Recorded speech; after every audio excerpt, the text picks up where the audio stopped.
Dadikyan, there's a good chance that he might just kill him.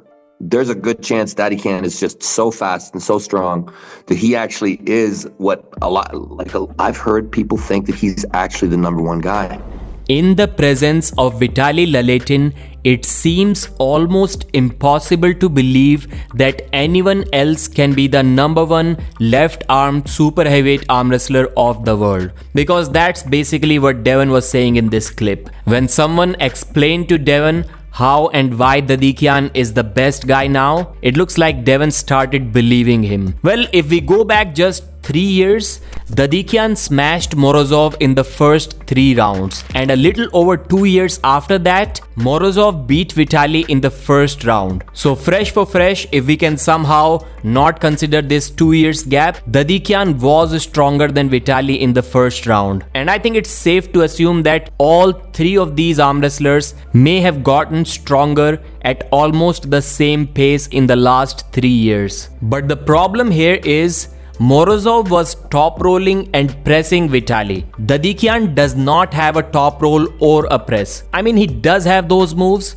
but they're not as good as his hook. And it's almost impossible, or maybe really impossible, to hook Vitaly. That's why it will be a stylistic problem for Dadikyan, even though otherwise he may be strong enough to beat Vitaly. So that's the reason why I would disagree with Devon here. I don't think Dadikyan is the number one arm wrestler in the world.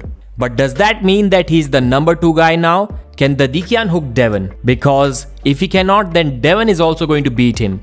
If he can, I don't think as of today there is anyone in the world who can beat him in a hook. And maybe because of that, is Kamil going to get smashed at East versus West 20? So Devon used to believe that Kamil is very dangerous for anyone on the left arm and he's going to beat David. But recently, he has changed his prediction. The outcome of this match is going to depend on Kamil's ability to bend his own wrist back. It sounds like the easiest thing in the world. You just have to give up your wrist.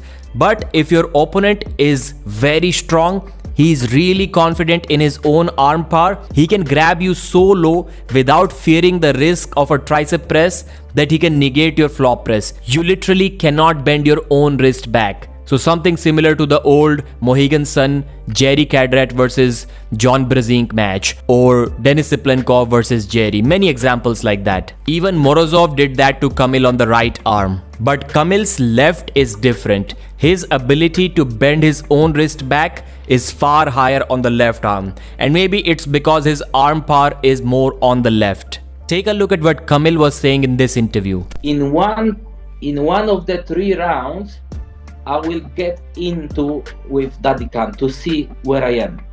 No, you won't. I will. He will kill you. He will murder you. Oh, I can't wait for that. So just like Bogdan Stoica, I would completely disagree with Kamil here. He tried the same thing with Georgi Zaranov in the first round. He met with a brick wall and immediately switched back to his flop wrist technique. There is absolutely nothing that Kamil can do against Dadikyan if he goes in a hook. He will immediately have to switch to a flop press. And Kamil knows that too. So we're not sure why he's saying that he's going to try a hook against Dadikyan. So my prediction is Dadikyan winning this match. Maybe 3-1 because he can foul out in 1 round, but he will be strong enough to force the hook on Kamil. And he's fast too. You need to be really fast to beat Kamil, just like Ivan Matushenko did on the right arm. So the prediction is this match can look somewhat similar to the Morozov versus Kamil right arm match, but it will be much more easier for Dadikyan than it was for Morozov. Thanks for watching. Please purchase the East versus West pay-per-view and I'll see you again.